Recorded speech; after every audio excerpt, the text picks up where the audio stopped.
So Henrik from the Bread Coach sent me some of his sourdough starter, and I grabbed this opportunity to battle him.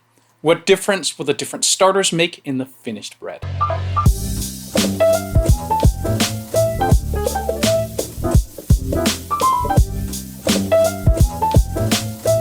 Hi, I'm Sune, and I'm a food geek. So Henrik sent me some of his starter, actually in a tiny Ziploc bag with maybe about 5 grams of starter. So I fed it and at the same time fed my own starter roughly at the same proportions. When I fed Henrik's starter, I used gloves and everything freshly cleaned to try and minimize the contamination of the yeast that's present in my house and on my body. Of course, I used the same flour to feed it, which may invalidate that effort.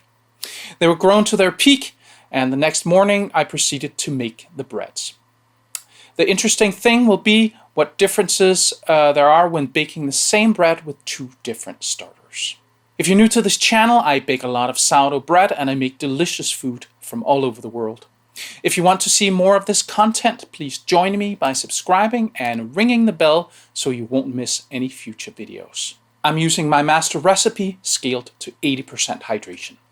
The flours I'll be using are Caputo Manitoba Oro for the bread flour and Kornby Mølle Rye No. 3 for the whole grain flour. The inoculation is kept at 20%, but I'm upping the salt a bit to 2.5%, just because I like the taste. If you'd like to support the channel, please consider becoming a member at Patreon. You can also buy some merch or use the links in the description for tools and ingredients. Those were the words. This is the battle. First, I mix everything for the bread with my own starter.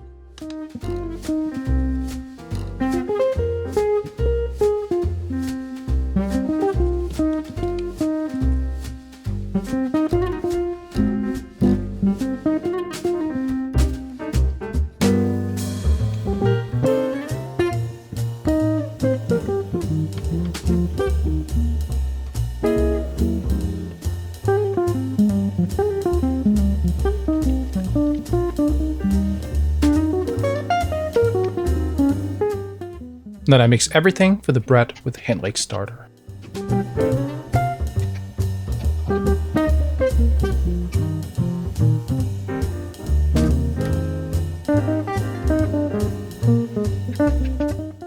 For some reason, Henrik's starter feels thicker and more viscous.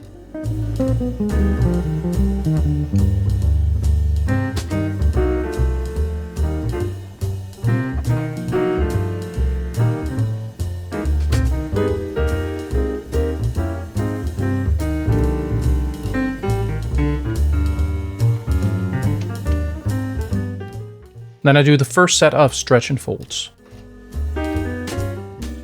This dough seems nice and elastic already.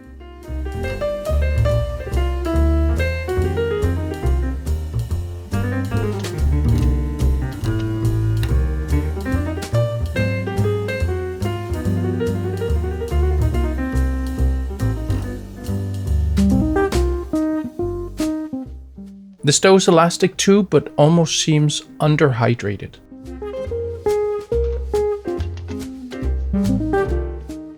Then the second set of stretch and folds. Great dough, it can really be stretched.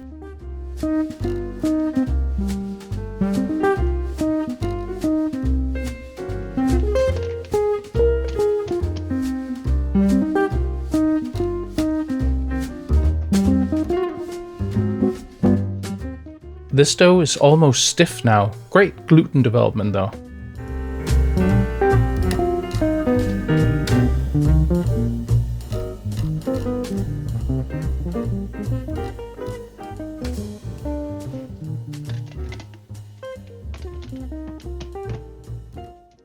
Then the last set of stretch and folds.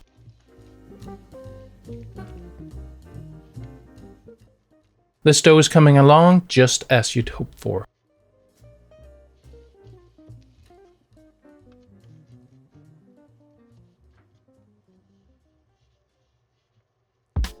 Perfect gluten development.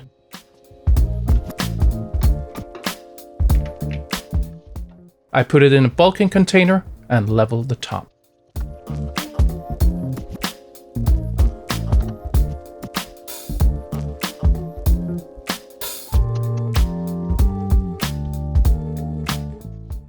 getting hard to stretch this dough. It almost seems like it's made with a higher protein flour.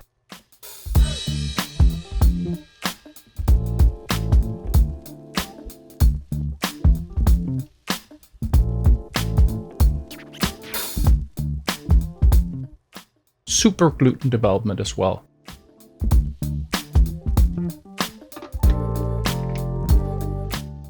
So I put it in a bulking container and leveled the top.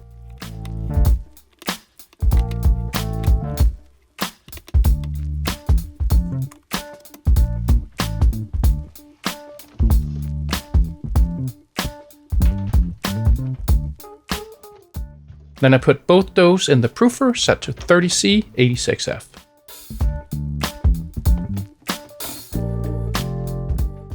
About 3 hours later, both doughs are ready. So I transfer them to my kitchen counter.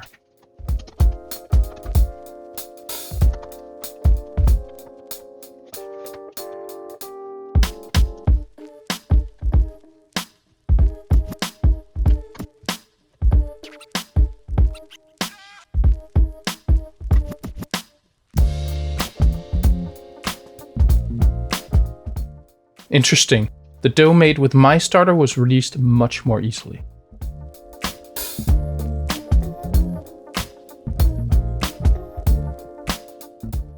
The one made with Henrik's starter actually tore, maybe because I was forcing it out.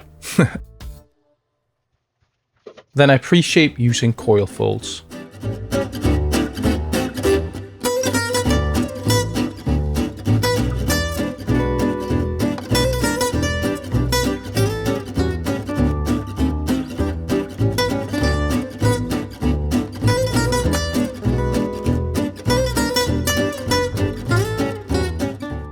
That looks great. I flipped this dough over since the top is kind of torn. It's surprisingly sticky.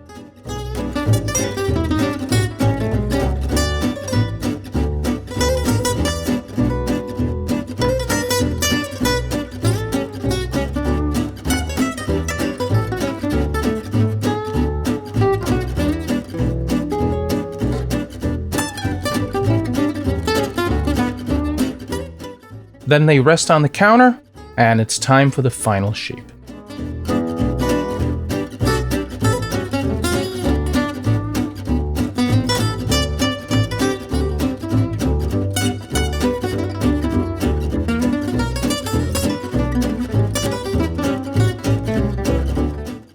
This dough doesn't seem sticky anymore, just like it should.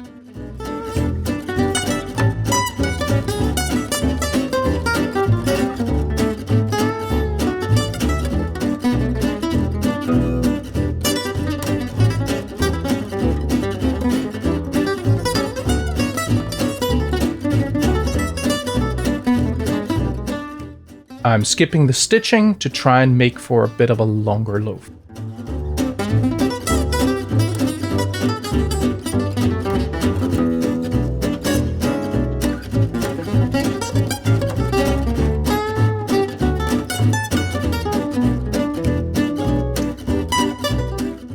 This dough seems perfectly normal, just like the other one.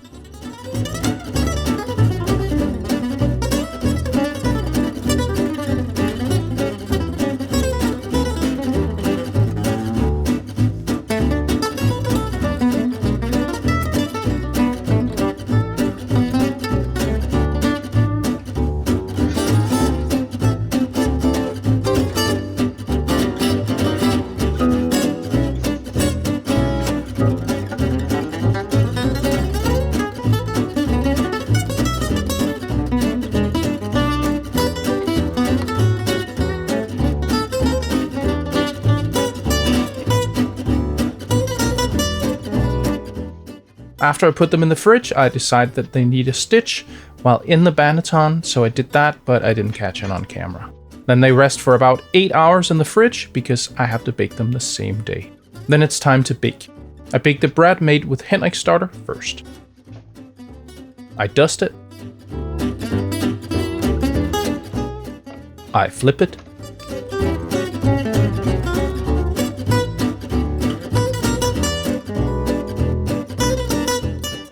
I score it.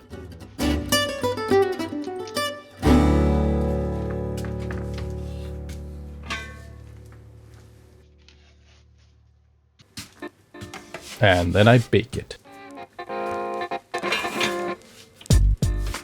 I turn the oven off as this improves oven spring. After 20 minutes, I turn the oven back on.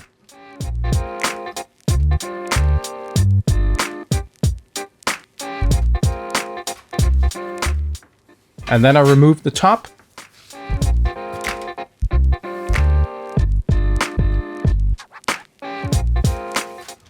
And after finish baking the bread, I take it out of the oven and let it cool on a wire rack. Then I bake the bread made with my starter the exact same way.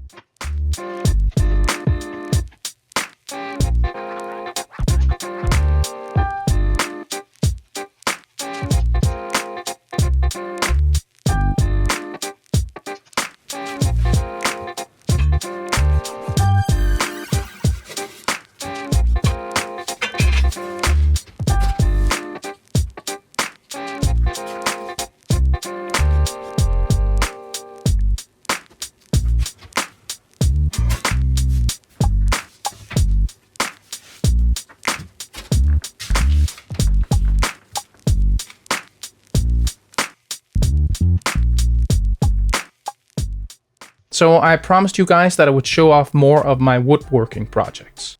For Christmas, I made 2 more cutting boards. First, this checkerboard one made entirely of oak. This was a Christmas present for my sister.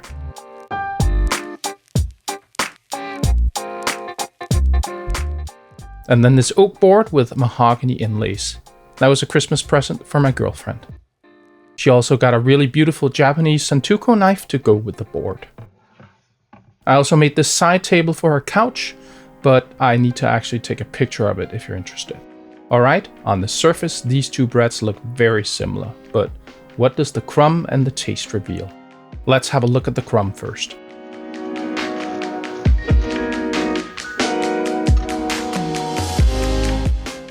That's a really nice open crumb.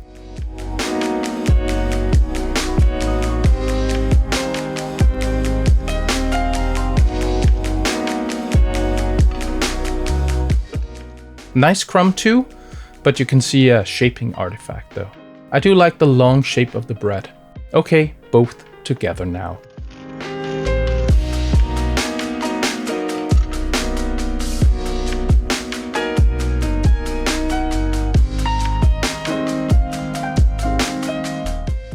Then it's time to taste the bread. Crispy crust, chewy crumb. The flavor of the rye comes through, it tastes great. A perfect amount of sourness, not too little and not too much. Alright, let's try the other bread.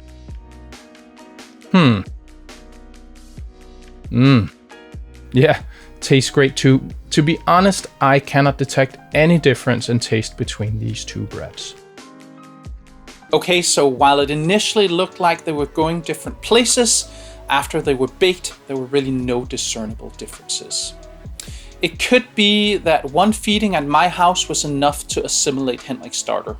Or maybe bread made with different strains of yeast doesn't really taste that different. There's no doubt that the flour that you use has a massive impact on the final bread, so maybe that outshines whatever effect the starter has on the taste and texture. I'd love to hear your thoughts. Please post your theory in the comments. I hope you learned something today. See you next time.